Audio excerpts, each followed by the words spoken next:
Memoria Sur, un podcast de Diario Sur para hablar y disfrutar de la historia, con Ana Pérez Brián y Curro Fernández Sibaja.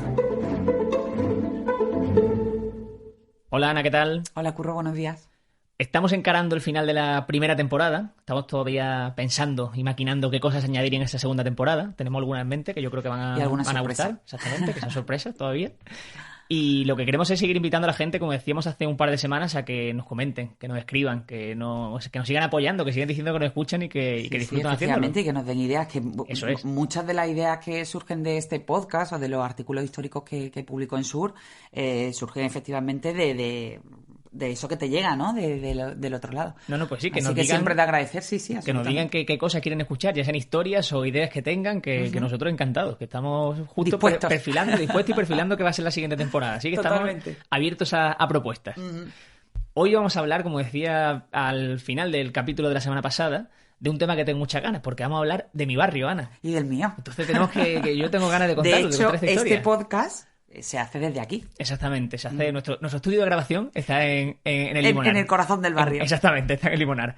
Así que, como decimos, vamos a contar la historia del Limonar, que yo creo que mucha gente le va a sorprender, porque quizás no sea uno de los barrios con más visitas, pero sí de los más conocidos de Málaga. Sí, vamos a contar la historia de sus villas y hotelitos, bueno, y de cómo ese espacio se convirtió en el lugar de descanso de las grandes sagas familiares de Málaga, de esas familias burguesas, y cómo ha ido evolucionando a lo largo de los años, pero sobre todo de sus edificios más bellos, que tiene muchísimos curros. Eso es, porque lo que vamos a hacer es dar un paseo por el Limonar. Ahora, en cuanto nos metamos en materia, lo van a entender rápidamente y podrán prácticamente escuchar este podcast mientras pasean por aquí, por el barrio. Así que no quiero extenderme más y vamos a contaros la historia del barrio del Limonar.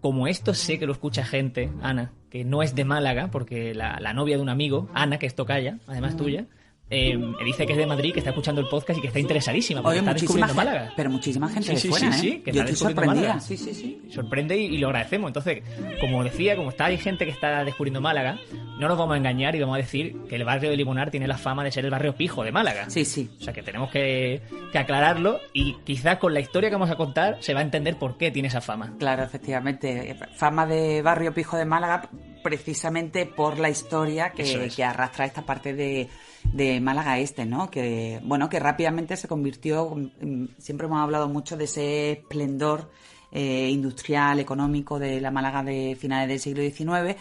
Bueno, y las grandes familias burguesas tenían sus residencias oficiales, sus lugares de oficina. Bueno, de oficinas no sé si ese nombre serviría para la época, pero su lugar de trabajo y de decisiones en la zona centro. Hemos hablado, bueno, pues de las casas de la Alameda, las casas posteriormente de Calle Lario, pero sus lugares de descanso y de recreo estaban en lo que antiguamente eran las afueras de la ciudad. Exactamente. Y entonces hubo en este espacio de Málaga Este, en la zona del Limonar, de Caleta, bueno, pues se erigieron las mansiones, en algunos casos, más fabulosas que sirvieron para acoger a esas grandes familias en sus periodos de descanso, ¿no? Y que incluso ya posteriormente sirvieron como lugares de residencia. Claro, porque si situamos en esa Málaga del siglo XVIII y XIX el Limonar, encontramos que es un barrio que está prácticamente, para que la gente lo entienda, entre la Malagueta y el Palo, que eran los dos núcleos, digamos, de población que existían. No había nada, claro. Y que era una zona, pues igualmente cercana a ese centro de Málaga todavía y por la que pasaba el ferrocarril por la parte de la costa. O sea, que era una zona, la zona de Málaga-Almería, desnuda y vacía. Sí, era una zona despoblada, vacía y bueno, pero en la que pusieron los ojos, bueno, despoblada y vacía,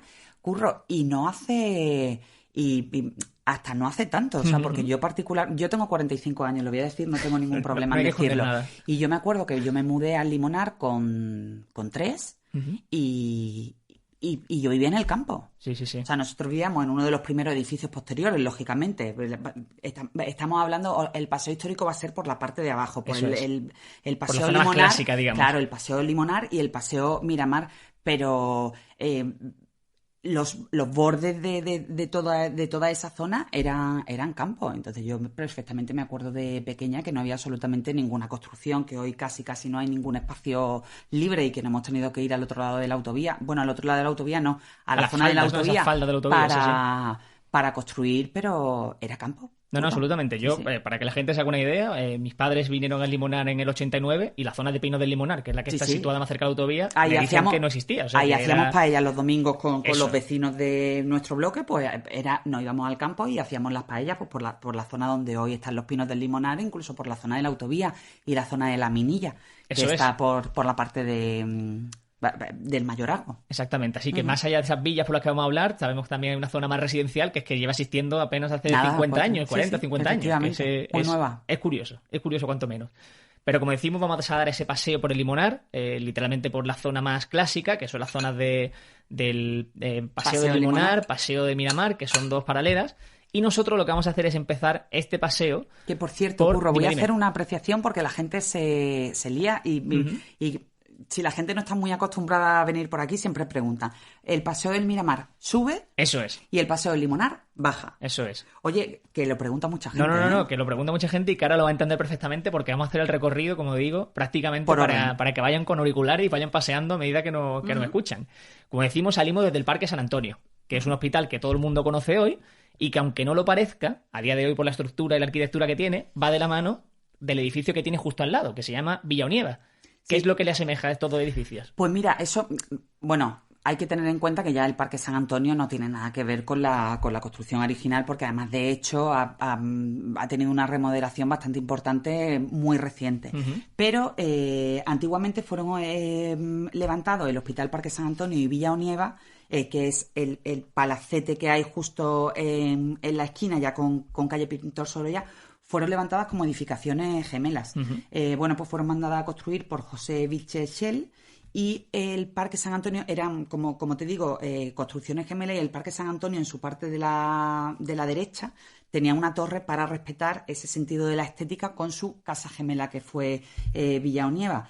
En su origen no recibió el nombre de Villa Onieva, se llamaba la Villa de la Torre Verde precisamente por el color de su tejado, porque fue hasta en los años 30, aproximadamente en 1935, cuando fue adquirida esta casa de la esquina, como te decía, por la familia Onieva, y posteriormente pues ha tenido, como todo, ¿no? Pues varios usos. Uno de los últimos, creo recordar, que era una tienda de decoración y de listas de bodas. Exactamente. Y Ahora la verdad es que no sé qué uso tiene, Curro. Yo no sé si tiene uso o está no voy a decir abandonada porque está muy bien conservada y sigue siendo igual de bonita, pero no hay mucho movimiento. No sé si tiene algún uso comercial, pero sí, hay veces que yo paso por allí para ir a la playa y se ve que hay cierto movimiento en la zona del parking, se abren las puertas y tal, pero no sé exactamente qué uso tiene ahora. Pero bueno, como decimos, está bien conservado y merece la pena pasear para ver la arquitectura porque es un edificio realmente muy elegante y muy bonito de esa Málaga del siglo XIX.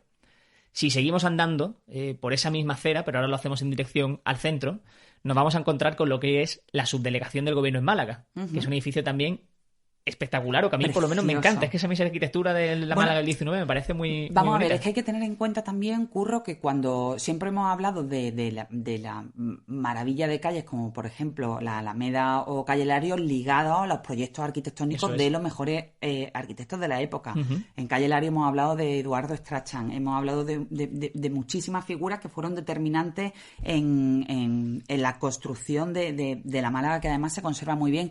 Y entonces, también en el caso del Limonar y de la Caleta, los mejores arquitectos de la época pues proyectaron esas residencias fabulosas por orden de esas familias, claro, ¿no? Y uno de los principales protagonistas de este recorrido precisamente es el arquitecto Fernando Guerrero Strachan, que fue el autor entre otros, del Ayuntamiento de Málaga y también del cercano Hotel Miramar, que se considera la obra cumbre de su vida claro, profesional, ¿no? Claro, que encontramos esos vestigios de esa en Málaga, más lejos de la zona céntrica y que son igualmente edificios interesantes. Sí, imagínate, por ejemplo, también hemos hablado por el Paso de la Malagueta de todas las calles de Félix Sáenz, en la parte del Paso de Reding, que son absolutamente maravillosas.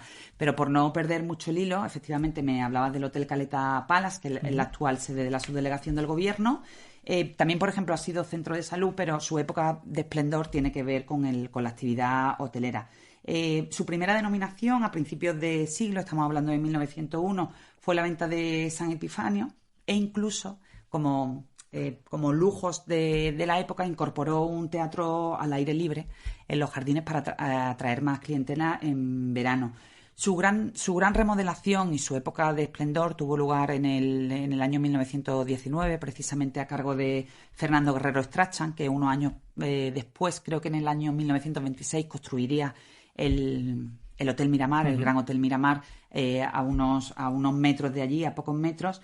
Bueno, pues esta primera gran remodelación corrió a cargo del arquitecto, que era sobrino de Eduardo Strachan Viana Cárdenas, el arquitecto de Calle Lario, y ahí se proyectaron un centenar de habitaciones como hotel de lujo, ojo, 75 de ellas con baño propio. Sí, que es decir, ahora tenemos la idea de un hotel de lujo y por supuesto nos entra en nuestra mente que algunas de esas habitaciones no tengan baño propio. Bueno, pues para que también podamos entender cómo funcionaban las construcciones de la época. Y que 30 años antes o 40 años antes que se estaba inaugurando la calle Lario, veíamos como en esa calle Lario se estaban empezando a hacer algunas viviendas con baño propio. O sea, que si las propias viviendas no tenían baño propio, claro, un hotel era un lujo que lo tuviera. Claro, efectivamente. Uno de los principales lujos de calle Lario es cuando se inauguró en el año 1891. Siempre me tienes que salvar con la fecha de calle Lario. Pero yo no me sé la fecha de agosto, fíjate. Entonces, el 27 de agosto. ¿ves? Entonces nos comprenderá muy bien. Muy bien. Bueno, pues uno de los principales lujos de esas calles absolutamente fabulosas de Calle Lario, que estamos hablando de antes de ayer, Curro, de hace 130 años, era que las casas ya contaban con baño. Eso es. Con baño propio. Claro, entonces encontrar un hotel que lo tuviera era todavía más complicado. Sí, unos años después, pues un lujo. Bueno, pues 75 de esas habitaciones tenían baño propio y como anécdota se cuenta que las principales fachadas no daban a la playa como pudiéramos pensar hoy en día. O sea, como si, por ejemplo, ocurre con el caso del Hotel Miramar. ¿Por qué no daban a la playa? Bueno, pues porque la zona de la playa no tiene nada que ver con la que lo conocemos hoy. Era una zona, un poco abandonada que además por ahí discurrían las vías del ferrocarril Málaga-Almería, con lo cual pues no era una visión muy bonita para la categoría de los clientes que se iban a instalar ahí. Y entonces las fachadas principales tenían lugar hacia la parte del paseo y hacia la parte del arroyo. Claro, o sea, aquí vemos dos puntos que creo que son interesantes. Uno es ver cómo Málaga ha sido históricamente una ciudad turística. Hablamos también de la Fonda de Oriente, que era otro hotel que estaba en la zona de Alameda. Ahora vemos más hoteles aquí en la zona del Limonar. Y también vemos otro segundo punto que históricamente se ha hablado, ya mucho menos, por suerte, y es que Málaga ha vivido de espaldas al mar. Y este es un buen ejemplo. Sí, efectivamente. Que los propios edificios no querían mirar al mar porque era la zona quizás más, como tú dices, más fea, más descuidada de Málaga, y se prefería poner la estructura mirando hacia el interior. Claro, sí, pero precisamente por eso, ¿no? Porque ahora hay un término que está muy de moda que es la economía azul, ¿no? Y todo volcado en la explotación del mar en todos los sentidos, en el buen sentido. Pero efectivamente, hombre, si tenemos en cuenta que el baño en el mar, tal y como lo entendemos hoy, es absolutamente reciente. Exacto, sí. Y, por ejemplo, a principios del siglo XX la gente no se bañaba en el mar. O sea, la gente no iba a la playa a bañarse. Se bañaba pues en los balnearios, que también hemos hablado muchos de ellos, pues en la zona de la Malagueta, en el de Polo, en el de la Estrella. Y la revolución como tal del baño en Málaga llega con balneario, con la zona de los Baños del Carmen, y estamos hablando del año 1918. Claro, sí. Es decir, para empezar ahí ya nos estamos yendo un poco, pero es que a mí me encanta contar esa historia. Pero en el año 1918, con esa inauguración fabulosa de los Baños del Carmen, el día del Carmen, precisamente, primero, cuando los baños son por primera vez al aire libre, claro, es decir, a la luz del sol, porque antes en los otros balnearios, en Apolo, en la Estrella Diana, se hacían en zonas cubiertas, cerradas con esteras, incluso también en agua un poco tibia, fría, y sobre todo una cosa muy importante que era también la separación por sexos. Claro. Es decir, no era impensable pues, que una familia fuera a la playa y plantara la sombrilla y se bañara normalmente, no. No existía eso. Y también en el baño, como en todo, había clases sociales. pero como te digo, la auténtica revolución del baño, donde te podías bañar al aire libre y con una separación más liviana, porque en aquella época era playa de mujeres y playa de familias, claro, donde podían ir las mujeres siempre que fueran acompañadas con el marido. Tiene lugar con los baños del Carmen, con lo cual, en todo este contexto por el que me estoy yendo un poco por las ramas, pero es para explicar por qué los principales hoteles de esa zona no daban a la playa. Claro, porque no tenía ningún sentido, porque en la playa no había... Bueno, para empezar, no había playa. Claro. No había playa como tal, era todo como escolleras sí. y agua. Bueno, pues no tenía ningún sentido porque también estaba esa imagen fea, práctica pero fea, del tranvía, ¿no? Y del ferrocarril. No, está genial que hagamos estos apuntes para que la gente entienda. Sí, vamos hacia adelante, hacia atrás, Sí, claro. sí, pero están geniales que lo hagamos y sobre todo recordar que eso ocurre como no ocurre, fue antes de ayer. No, absolutamente, que estamos hablando del 18, que eso hace, principio del siglo XX. 103 años. Principio del siglo XX. Estamos hablando hace muy poquito tiempo. Vamos, como decíamos, a aligerar el paso, porque todavía nos queda mucho por ver, y nos vamos a meter ahora sí, que vamos a especificar el Paseo de Miramar. Que el Paseo de Miramar, sube. Exactamente, es el que sube, para que la gente lo entienda, el que se mete en dirección del tráfico hacia el Limonar. Y así va a ver que en esa calle, en el siguiente cruce que encuentre, que está prácticamente a 200 metros, hay una edificación que responde al nombre de Villa Fernanda, que es preciosa, yo creo que es de las más bonitas del barrio. Sí. Bueno, es difícil elegir la edificación más bella porque, bueno, ahora que es que vamos a recorrer algunas que son absolutamente increíbles. Pero yo creo que una de las más bonitas y además más legendarias, precisamente Villa Fernanda, que como tú decías está en la subida, en la primera manzana a la derecha. Bueno, es que la gente la va a reconocer, a identificar es rápidamente. imposible no verla. Pues es una fabulosa villa que está construida sobre parte de los terrenos del castillo de Santa Catalina, que está en la parte de arriba, subiendo por la cuesta de Santa Paula, y que hoy está reconvertido también en hotel, bueno, donde se celebran pues bodas y comuniones. La verdad es que es un sitio precioso. Bueno, pues sobre ese terreno se construyó Villa Fernanda, y uno de sus moradores fue Leo Hermann, que fue un ingeniero. Hay pocos datos sobre este lugar, pero bueno, uno de los que se conserva, que uno de sus primeros residentes fue Leo Hermann, que era un ingeniero extranjero que se empadronó en la casa aproximadamente en los años 30 pero que pasaba muchas temporadas fuera de Málaga. Y bueno, y una anécdota que siempre cuentan y que yo además he conocido era que allí se podía jugar al tenis, un sitio donde tú podías ir libremente a jugar al tenis, pero siempre que el administrador de la casa te diera permiso. Siempre que hubiese una autorización, ¿no? Previa. Y entonces podías entrar ahí, cotillear, y sobre todo los jardines, que son una locura. Eso es lo que va a decir, que si la gente tiene suerte, hay veces que las puertas del jardín están abiertas, que tampoco es que se vayan a meter, pero si quieren asomarse quizás, es interesante ver esas estatuas que hay fuera, ver ese jardín, porque el espacio es muy grande. O sea, y además, una de las cosas agradables y bonitas que tiene el Paseo del Miramar y el Paseo del Limonar, que además la tuvo desde el principio, es la vegetación. Son espacios de sombra muy agradables de pasear, bueno, por esa, precisamente por ese diseño que se hizo como espacio agradable de descanso, de relax, y que se ha mantenido hasta nuestros días, ¿no? Totalmente, que son paseos a la sombra, para verano también son recomendables. El paseo por el Miramar y por el Limonar son absolutamente deliciosos porque están totalmente cubiertos. Totalmente, absolutamente. Déjame citar que muy cerca de Villa Fernanda está la iglesia de San Miguel de Miramar, que es la iglesia del Limonar, que es una iglesia muy moderna, que a mí personalmente me gusta mucho. No sé si es por la que he tenido más cerca, pero a mí me gusta, y tiene también una capilla al lado muy pequeñita que es, muy distinta. Claro, es que la capilla lo que se ha conservado es la nave central de la iglesia antigua. Exactamente, eso es. Entonces, la iglesia antigua, la nave central era esta capilla, a ambos lados había dos pequeñas naves, pues que con el paso de los años, yo además también recuerdo esa construcción, porque allí, bueno, pues yo creo que nos hemos bautizado todos, la comunión, bueno, todos los que vivimos por aquí, y la iglesia, bueno, pues puede ser de, no sé, años 90 o por ahí, probablemente alguien nos deje una nota diciendo la fecha exacta, pero es relativamente reciente. Y como tú dices, Curro, es una iglesia moderna, pero muy bonita, muy bonita, muy luminosa, muy abierta, y la verdad eso, es que, y tiene conjuga muy bien esa capilla pequeñita, más tradicional, como podemos imaginar. Sí, que se ha convertido casi en sacristía, pero que no hace tanto era la parte central de la iglesia original, ¿no? De los padres paules, que ya no están, pero casi durante mucho tiempo de los padres paules. Recomendamos seguir por ese paseo de Miramar con el ojo muy abierto porque van a encontrar muchas más edificaciones espectaculares de finales del XIX, como el Instituto Médico Miramar, Villa Suecia, Villa Dolores o Villa San Enrique, que tienen muchísimas opciones y muchísimas villas que es para ir paseando con el ojo abierto, básicamente. Absolutamente, Curro. Que van a encontrarlo y que son muy, muy llamativas. Cuando llegamos al final de ese paseo, nos giramos a la izquierda por el puente Don Wilfredo. Inmediatamente otra vez a la izquierda porque ya entramos en el paseo del Limonar, que como decimos, exactamente, es paralelo al paseo de Miramar, simplemente que baja en el sentido del tráfico ya hacia el mar, para que la gente lo entienda. Y ahí, en esa misma curva, en cuanto ya entramos en el paseo del Limonar, ya encontramos los primeros edificios que merece la pena echarle un ojo. Están uno casi enfrente del otro. Exactamente. Son maravillosos. Exactamente. Ahí quiero que me cuenten bien la historia porque no lo he entendido bien y yo sé que tenemos, por una parte, el paseo del Limonar número 40, que ha sido el mítico Limonar 40 o el que actualmente se llama Palacio del Limonar, que es un lugar de eventos, celebraciones Limonar precioso. 40, que fue residencia, ¿no? Hasta Exactamente, no hace tanto. exactamente. Y enfrente tiene lo que es hoy el Colegio de Aparejadores.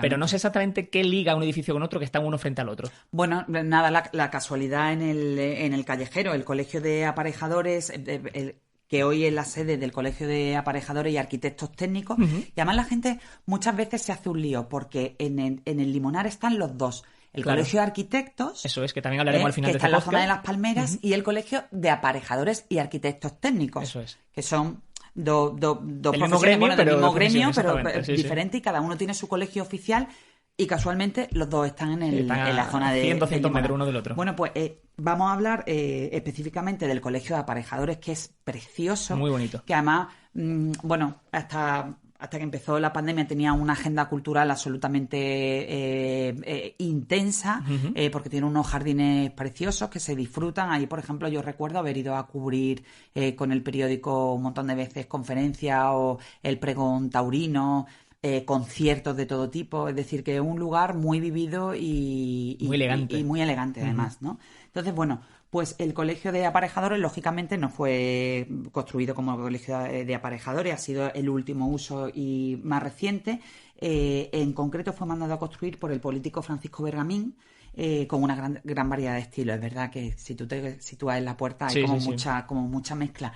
Y allí vivió hasta que se casó el ilustre doctor José Gálvez Ginachero, que, por cierto, tendríamos que hacer un podcast especial sobre cuando quieras, sí. El impulsor del sanatorio Gálvez.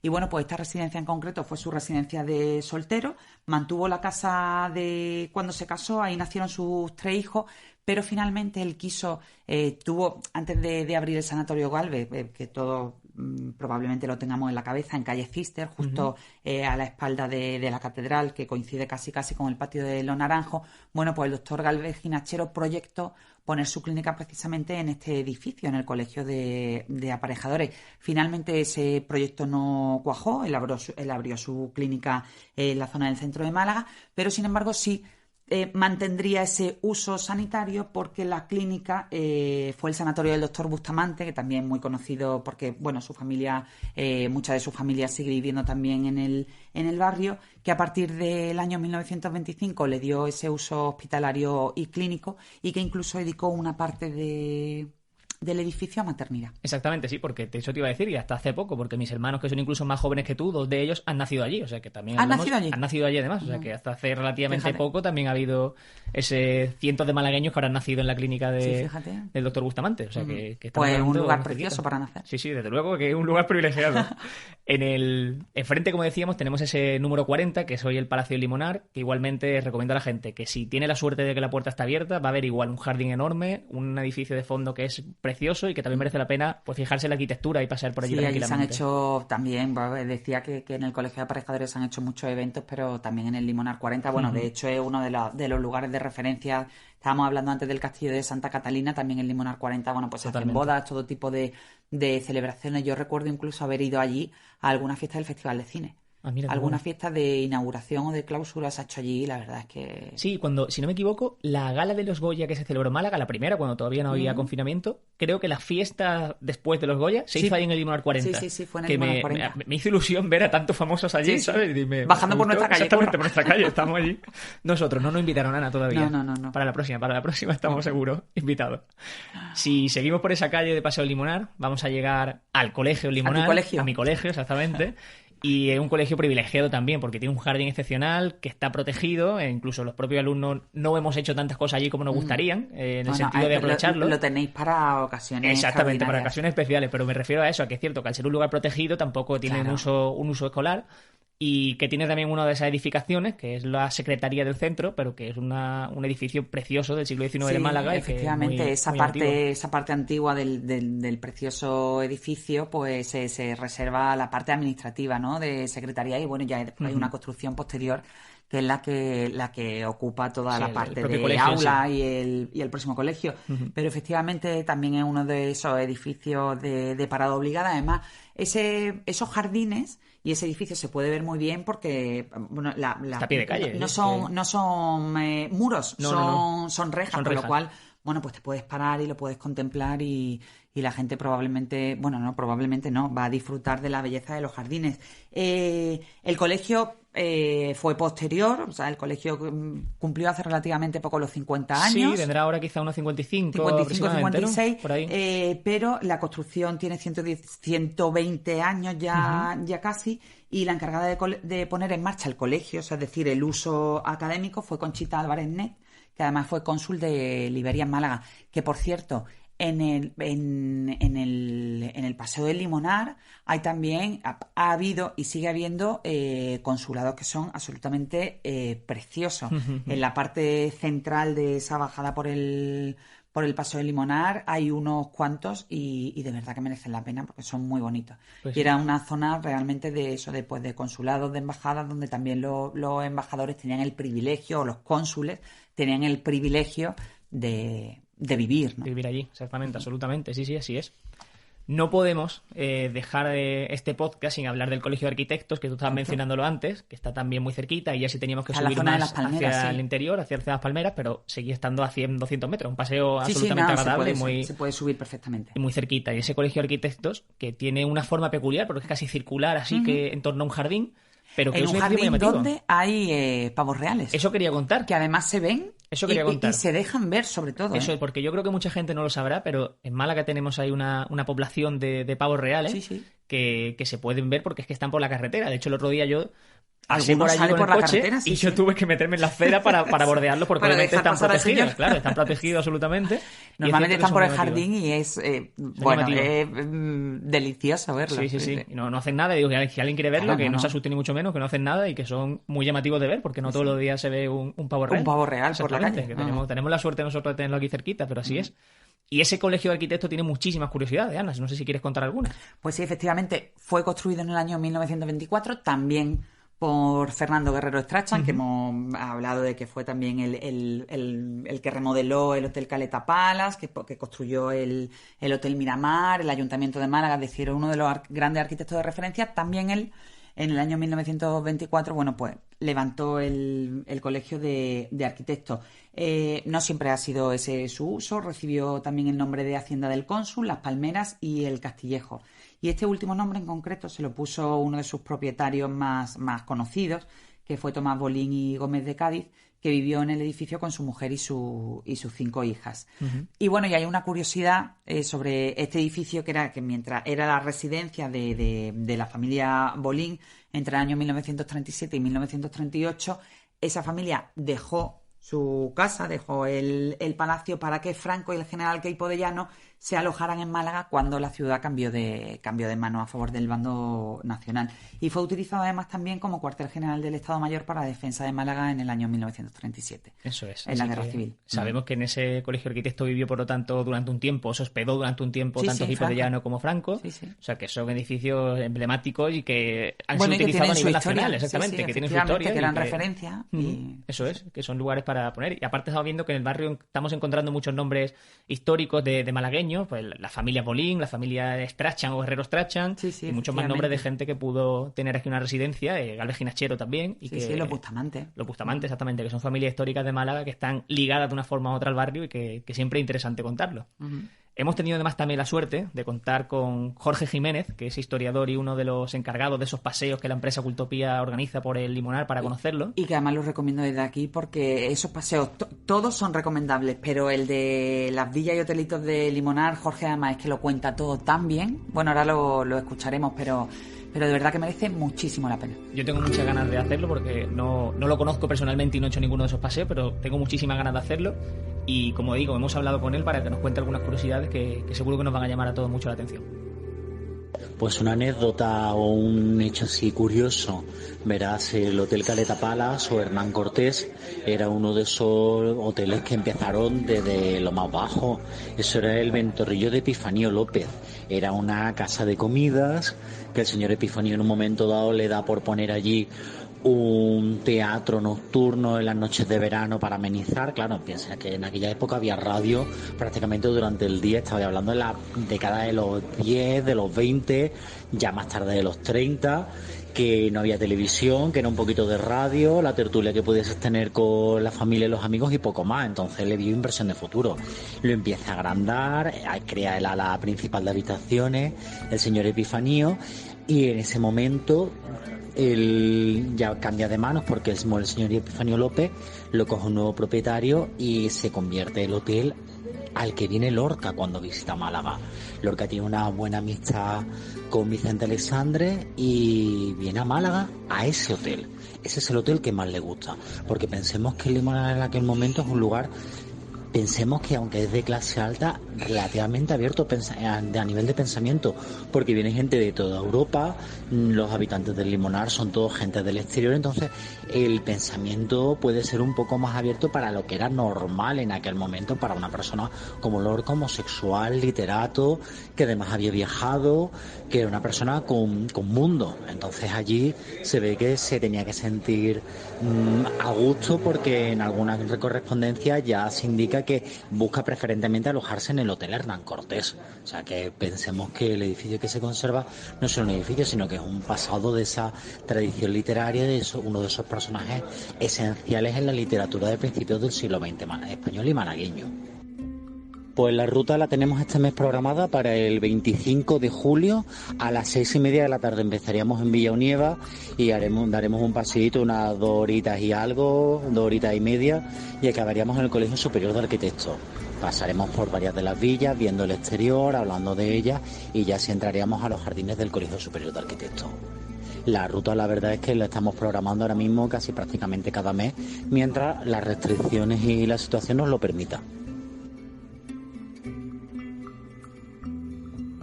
No quiero despedir el podcast, Ana, sin hablar también de Villamaya, que es esa villa en el Limonar también que está cerquita del Colegio de Arquitectos y que ha sido refugio de gente de todos los bandos durante la Guerra Civil y que hace poco ha sido reformada entera. Hubo cierta polémica por echar el edificio abajo, pero que a día de hoy hay una placa que rememora esa historia. Sí, efectivamente. Y que merece la pena contarlo igualmente. Esa fue la residencia del cónsul mexicano Porfirio Merdú, que ha pasado a la historia como el Slinder malagueño, pues precisamente porque su casa se convirtió en refugio de los dos bandos, ¿no? Durante la Guerra Civil. Entonces, bueno, pues ha sido considerada a lo largo de los años pues como ese elemento de concordia tan necesario, y ha sido un símbolo.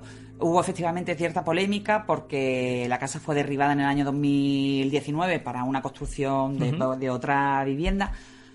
De aquella casa, lógicamente, no queda nada, pero sí que es cierto que los nuevos propietarios han construido la otra respetando un poco ese sabor clásico, sí, ¿no? De lo que fue Villamaya. Y hace relativamente poco, hace pocos meses, se puso una placa en ese proyecto que ha puesto en marcha el área de cultura de señalar lugares emblemáticos de Málaga con placas. Por ejemplo, la primera precisamente fue Villamaya. También han puesto una en la escuela normal de la Plaza de la Constitución. Cierto.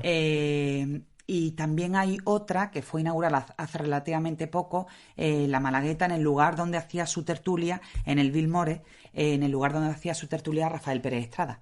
Pues esa placa primera en Villamaya pues recuerda, desde la fachada que también se puede ver, esa breve historia de lo que fue Villamaya, ¿no? Y lo que representó en una época absolutamente convulsa de nuestra historia. Claro, aunque esos edificios no se conserven como tal porque quizás a nivel arquitectónico no tengan ese peso, sería interesante que sepamos qué pasó allí porque es lo que va a dar sentido a la historia, así que yo creo que es interesante. Y ya también, por rematar del todo, que nos estamos liando, porque claro, estamos hablando de nuestro barrio y no estamos contando temas de lo que nosotros hemos vivido aquí, Ana, que eso ya nos iríamos por las ramas. Totalmente. Pero es cierto que sí me gustaría hablar de que muchas veces se ha reclamado la biblioteca en el Limonar, que es algo con lo que la Asociación de Vecinos lleva peleando mucho tiempo, y que a mí me gustaría ver Limonar con una biblioteca también, que creo que tenemos historia, y incluso si se pudiese aprovechar alguno de esos edificios clásicos que tenemos. Se ha hablado, de hecho, ha habido varios proyectos, ha habido varios intentos por tener una biblioteca, pero sí que es cierto que yo creo que es una infraestructura que falta y que es absolutamente básica, ¿no? Sí, si pudiese, como digo, hacerse uno de esas villas sería maravilloso. Bueno, desde aquí firmamos y nos sumamos a esa cruzada de la Asociación de Vecinos, que la verdad son bastante activos. Totalmente, así que merecerá la pena. Pues Ana, nos quedamos ya citados para la semana que viene, que ha sido un placer hablar de nuestro barrio y que espero que la gente ya lo vea con otros ojos cuando pase por aquí y que ya sepa por qué viene ese apodo o ese conocimiento de los pijos de Málaga, como en la zona del Limonar. Un nombre histórico. Exactamente, pues muchas gracias, Ana. A ti siempre, Curro. Memoria Sur es un podcast de Diario Sur. Escucha un nuevo episodio cada semana en iVoox, Spotify, Apple Podcasts y consulta las referencias de este episodio en diariosur.es.